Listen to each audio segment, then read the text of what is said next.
বাংলাদেশের এই ক্রিকেট ইতিহাসের মধ্যে সাকিব আল হাসানের ভূমিকা অনেক। সাকিব ছাড়া যেমন ক্রিকেট নাই, সাকিব ছাড়া বাংলাদেশের ক্রিকেট চলবে না।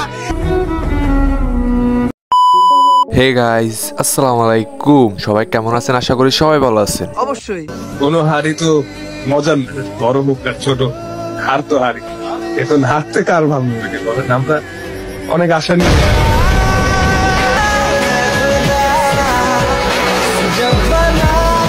তো গাইজ, আজকের ভিডিওটা কি নিয়ে হতে চলেছে সেটা তোমরা টাইটেল এবং থাম্বনেল দেখে বুঝে গেছো। তো আমি টুইটার আজারে বকবক করে না করে দেরি, চলো আজকে ধামাকাদার ভিডিওটা শুরু করি।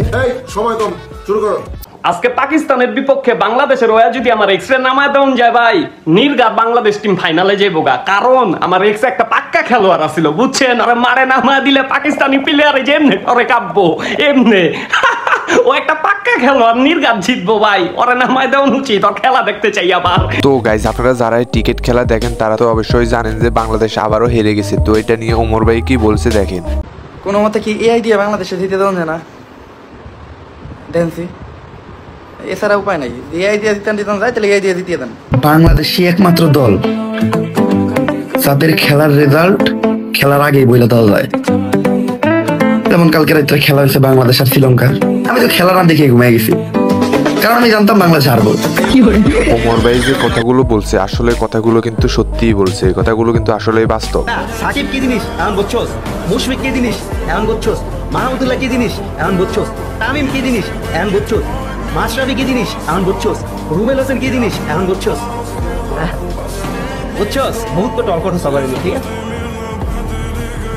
তো গাইস, বাংলাদেশ যখন ইন্ডিয়ার সাথে হেরে গেছে তখন টিকটকার আশিক কিছু ভিডিও বানিয়েছে। তো ভিডিওটা দেখে ভাই, আমাকে কি বাংলাদেশে জন্মগ্রহণ করাটাই বলেছে না বাংলাদেশের দল দাঁড়ালো এশিয়া কাপ যা বাইতার নু এই স্বপ্নটা দেখা বলেছে? আগে তোরা এই দেখো তো ভুলের কারণে আজকে 136টা রান গেছে, নয়তো 120 রান হওয়ার কথা না।